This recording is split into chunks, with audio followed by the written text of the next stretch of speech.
you ever held a crisp new dollar bill and wondered where the money actually comes from? Believe it or not, the US prints over $500 million in new bills every single day at the Bureau of Engraving and Printing. However, making money isn't as simple as pressing print. Behind every dollar in your wallet is a high-security process that involves rare materials, secret techniques, and cutting-edge technology.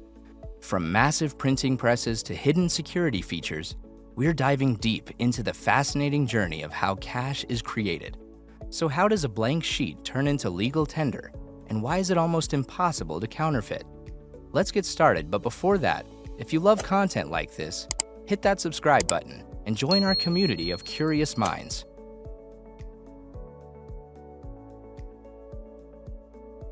The process starts with a paper that is not a paper. Most people think a dollar bill is made from the same paper as books or newspapers, but think twice. We are talking about the American dollar. It is anything but ordinary. They're printed on a 75% cotton and 25% linen blend, designed to withstand years of folding, crumpling, and even accidental trips through the washing machine. However, this cotton linen blend is also not just any cotton linen blend. It is a proprietary material produced exclusively for the US government by Crane Currency, a company that has been supplying the Treasury since 1879. The exact formula is a closely guarded secret, known only to a handful of people. If counterfeiters ever got their hands on the same paper, half the battle of originality would already be lost. Each sheet of this special paper is embedded with tiny red and blue security fibers that are woven into the material itself. They aren't printed on top, they run all the way through. This makes the paper nearly impossible to fake. In recent years, these fibers have further evolved. They are no longer just random colored threads. Some of them are actually fluorescent. That means they glow under specific wavelengths of light, another hidden security feature invisible to the naked eye. For higher denominations like $5 bills and up, there is an additional safeguard in the paper, the security thread. If you hold a bill up to the light, you'll see a thin embedded strip running vertically through it. What many don't realize is that each note has a different thread placement and color. What's even more interesting, these threads are chemically treated to glow under UV light, and each denomination glows in a different color. $5 bills glow blue, 10s glow orange, and 20s glow green. 50s glow yellow, and 100s glow pink. The next step for this paper is extensive durability tests before reaching the printing stage. Sheets are folded thousands of times, soaked in water, stretched under tension, and even subjected to extreme heat to ensure that they can withstand years of handling. If a batch doesn't meet these strict durability standards, it will be immediately shredded. With the paper ready, the next step is engraving, a process that should rather be called an art form than a security measure. During this, every single detail on a bill, from the portrait of the president to the fine background patterns, must be hand engraved by master artists at the Bureau of Engraving and Printing, commonly known as BEP. These engravings are carved onto metal plates using a technique termed intaglio printing, which creates the raised ink texture you can feel on a real bill. What common folks don't know here is that these engravings contain hidden micro details designed to throw off counterfeiters. For example, if you take a magnifying glass and look at Franklin's coat on a $100 bill, you'll find tiny microscopic text that's nearly impossible to replicate with a home printer. This technique, called microscopic, is scattered across modern bills. There are phrases like USA 100 and E pluribus unum embedded into various parts of the design, blending seamlessly into what looks like solid lines to the naked eye. Another security trick related to engraving is latent imaging, a feature so subtle that even most cash handlers don't notice it. If you tilt certain notes at just the right angle under direct light, faint numerals and patterns will appear. There are design elements that aren't visible from a straight-on view. These elements are impossible to reproduce with flat printing techniques, and BEP, with its state-of-the-art technology, makes it a nightmare for counterfeiters to replicate. The last puzzle in engraving is the fine line guilloche patterns. These intricate, interwoven mathematical patterns are designed to create a mesmerizing effect. They are not just decorations, but these are for the intellectual imitators. If a gifted person somehow creates the previous engravings, these mathematical patterns are impossible to replicate accurately even with commercial printing technology. Once the engravings are finalized, the printing process will begin. But unlike ordinary printing, which lays ink on top of paper, the BEP uses a combination of 3 different printing methods, where each adds another layer of security. The start will be with offset printing, which applies soft background colors to the bill. This was introduced in 2003 as an anti-counterfeiting measure. BEP has 3 offset printing presses in DC and 4 in the Texas facility. The face and back of the sheet are printed at the same time. All denominations, excluding $1 and $2 notes, are printed in offset first, where detailed background images using unique colors will be blended together. After that, the background colors will be printed by the exclusive high-speed sheet-fed presses. Next is intaglio printing, the same technique used in engraving. Here, metal plates coated with ink will be wiped clean so that ink remains only in the engraved grooves. When the high-pressure press forces the paper against the plate, the image will be transferred into the fibers to create a raised texture that is one of the most distinctive security features of the US currency. This is why genuine bills have a unique feel. If you feel a bill is completely smooth, there's a good chance it's fake. Finally, there's letterpress printing, which will apply the serial numbers, treasury seals, and Federal Reserve identifiers. Unlike intaglio printing, letterpress lays ink on top of the paper rather than embedding it. This gives serial numbers a distinct texture that can be felt with the fingernail. The BEP's printing process operated insane speeds, churning out over 10,000 sheets of currency per hour. And why shouldn't it work at that speed? It has a target of $500 million before the sun sets. The printing process is now complete, but the security measures don't stop here. Modern US bills are layered with hidden features, and some of them are nearly impossible to detect without special equipment. Have you noticed the color-shifting ink in the lower right numeral of $10, $20, $50, and $100 bills? That's not just a neat effect. It's a specialized ink that contains microscopic metallic flakes that shift color when viewed from different angles. This ink is so advanced that it's manufactured by only a handful of companies in the world. The next security feature will be a 3D security ribbon on the $100 bill. Unlike standard printed security strips, this one will be woven directly into the paper, and the images inside will appear to move when the bill is tilted. This effect will be created using thousands of tiny micro lenses, which will manipulate the light in a way that's impossible to fake with traditional printing. Last in the list is the ultimate hidden feature, as it is not even visible under normal conditions. Certain modern banknotes contain infrared markings that can only be detected by specialized sensors used by the Federal Reserve and high-security institutions. These markings aren't widely discussed, but they add top-level protection against any kind of forgery. Once printing is complete, the bills are still in massive sheets containing 32 or 50 notes per sheet. These sheets will now go into high-speed cutting machines, which will slice them into individual bills with pinpoint accuracy. After cutting, it will be the turn of quality control.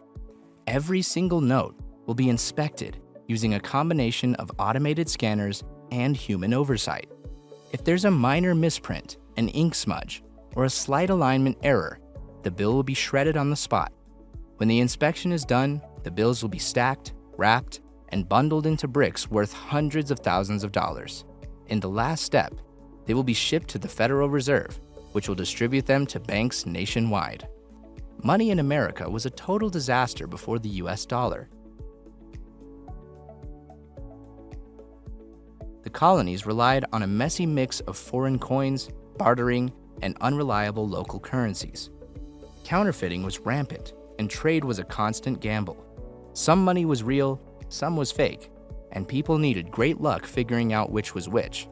Things got even worse during the Revolutionary War, when the government printed continental dollars to fund the fights against Britain. However, without a backup plan, and because of printing too much money, they became worthless almost overnight. Inflation saw new heights, and this situation gave birth to the famous phrase, "not worth a continental." The solution came with the Coinage Act of 1792, which established the US dollar as the official national currency, inspired by the widely trusted Spanish silver dollar. However, paper money remained a mess until the Civil War, when the government issued the first federally backed notes known as greenbacks. Fast forward to the 20th century, when the Federal Reserve brought stability. By 1944, the US dollar wasn't just America's currency, it was the world's currency and backbone of global trade. As of August 2024, 49.1% of global payments were done in US dollars. The US dollar isn't just money, it's a masterpiece of history, protection techniques, and the influence of a nation in the world. Every bill in your wallet carries a story of economic evolution, wars, and a relentless fight against counterfeiting. Do you have any thoughts or cool facts about currency? Drop them in the comments and we would love to hear them.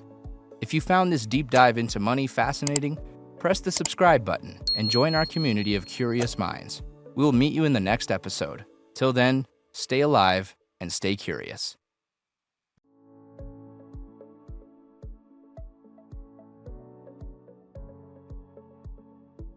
Who doesn't love the first bite of an ice cream? Smooth, cold, bursting with flavors, and taking you straight into the blessed memories of childhood. Honestly, everything feels right in the world with a perfect scoop in the mouth. However, have you ever wondered about the story behind this ecstatic bite? Let's go straight into the heart of an ice cream factory, where passion meets precision. From crafting irresistible flavors to the high-speed machines that churn out millions of gallons, you will discover artistry and innovation. Get ready to fall in love with ice cream all over again. For most people, the phrase ice cream conjures up memories of warm summers in childhood. Slurping melted cones, banana splits, or buying a cone from local stores. Ice cream is the ultimate old-fashioned treat. This dessert has a history and popularity all over the world.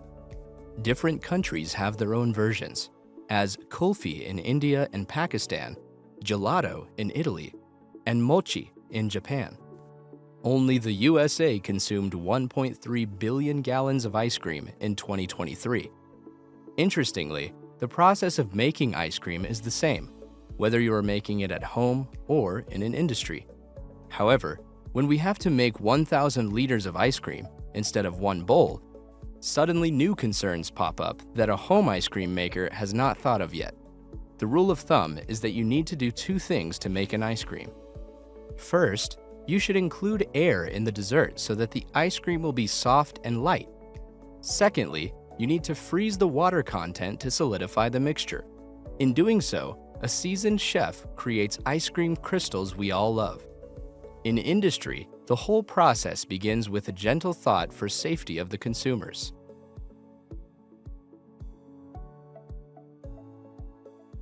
Milk and cream contain microorganisms and pathogens that can spread food poisoning and other fatal diseases. So, milk and cream would be heated at around 100 degrees centigrade for some time. This heating not only makes the ice cream safe to eat, but it also increases the quality of the taste and life of our favorite bars.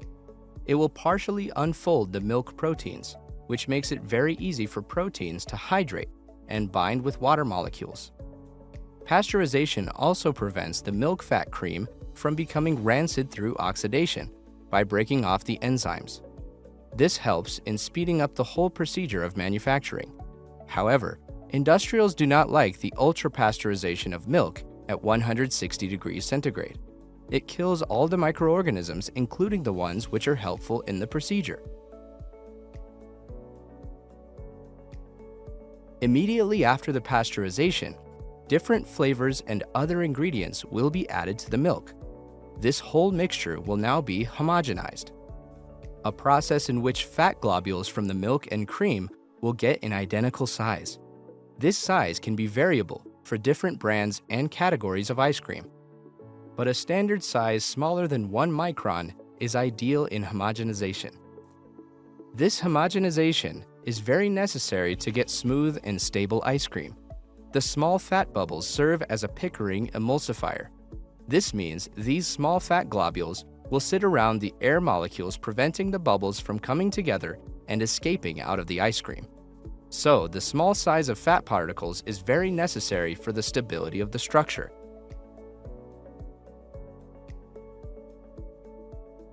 Now, this homogenized mixture will be cooled at 0 to 4 degrees centigrade above freezing point. Air is not yet introduced to the mixture, and workers will only prepare the mixture for the next steps of aeration and freezing. This cooling is done rapidly so that bacterial growth won't find a place to flourish. Remember, during pasteurization, all microorganisms were not killed.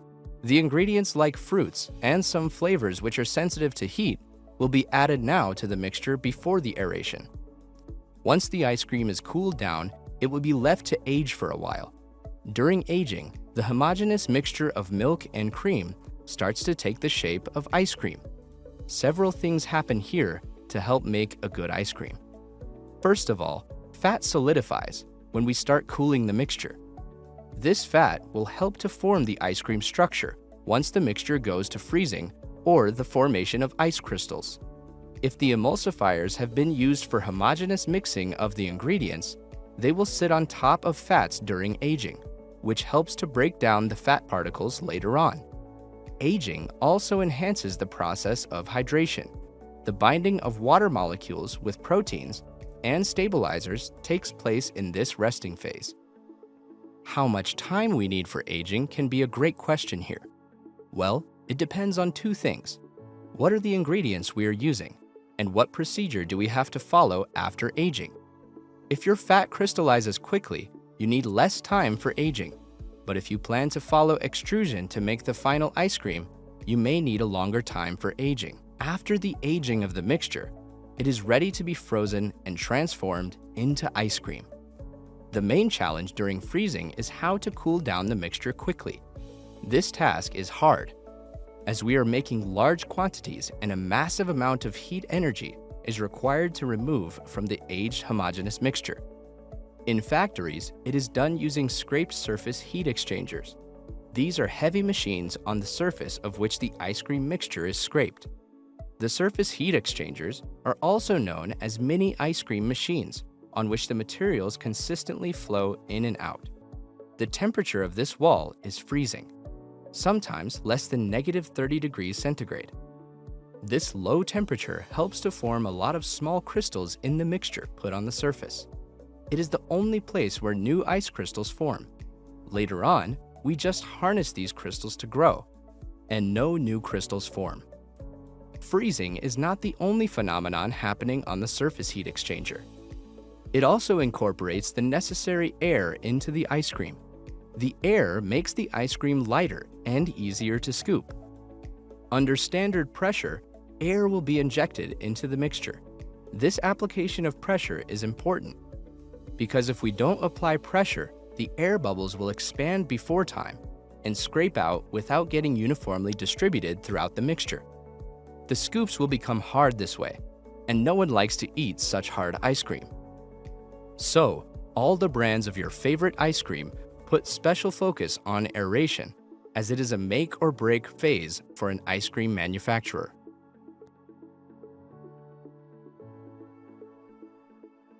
When the ice cream gets out of the freezer, it is not yet as hard as the ice cream in your tub. It will only be around -5 degrees Celsius. The ice cream containers cannot leave at this temperature because the structure will collapse immediately after going into the hot areas. So, further hardening is inevitable. Now, the ice cream mixture will be passed through a tunnel with blowing cold air to rapidly remove the heat from the crystals. How much hardening is needed here depends upon what we are going to do next. If the ice cream needs to take the special signature shapes of a brand, it should be hard enough to keep its shape, but soft enough to be molded into the desired form. On the other hand, if the next phase is getting dosed into a tub, it should still be flexible enough to take the shape of the container. Once the mixture has got into the tub or desired containers and all packaging has been done, it will again go for the hardening towards the tunnel. The experts of frozen items do not have desserts before the final hardening even at home. After the final hardening, your favorite ice cream is ready, and your preferred brand will do the required supply and demand exercise to put this delight within your access. Here, the journey of a fruit ends on the tip of your tongue that has been flavored in milk and cream to satisfy the taste buds you developed right from childhood. Enjoying this feast is your task. We just want to give a historical fact. Alexander the Great was also fond of snow and flavored ice with honey, nectar, and his favorite fruits. So, next time, you can also feel like King Alexander while devouring an ice cream bar. Just don't go invade India after that. Alexander died while doing so. With a wish for your well-being, this marks the end of today's episode of Inside the Making. Your support in the form of hitting the subscription and like button means a lot to us. Hit the bullseye, and don't forget to share the video with your beloved friends and family members with whom you share your favorite ice cream. After all, good stories are best enjoyed together, just like your favorite ice cream.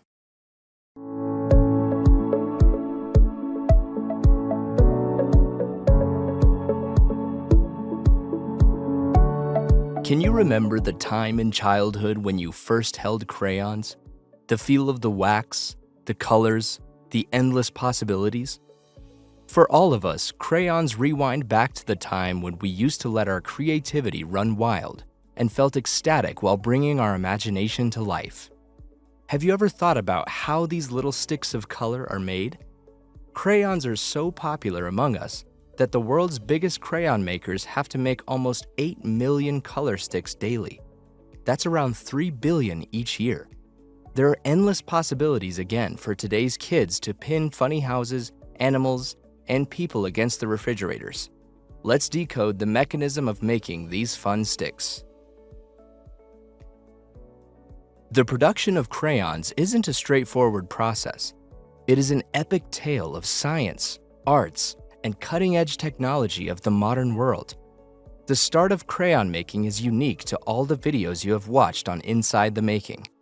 The raw materials must be handled with great care and scientific knowledge. The paraffin, which will be added with color pigments in the later part of this video, is temperature sensitive. The delivery trucks must maintain a warm enough temperature to keep them from hardening. Paraffin comes liquid at 57 degrees centigrade. If you don't know what paraffin is, let's go back to high school chemistry. And remember, these are aromatic hydrocarbons classified as alkanes. We extract them from petroleum. Because of their aroma and coloring ability, these waxes make excellent core material for the crayons. As alkanes do not mix with water like all other hydrocarbons, these pigments are delivered to the crayon factories in dry form. Suppliers make these pigments by using formulas dictated by the crayon manufacturers. To remove excess water from individual pigments, they will be made with chemicals in wooden boxes, and then workers will filter them industriously. After that, it is time for pigments to see the kiln for several days. When the suppliers are satisfied with the drying process, the pigments are mixed with the formula of the desired color, pulverized into powder, and blended for color consistency. Once all these steps are completed, the mixes are sent to the factory.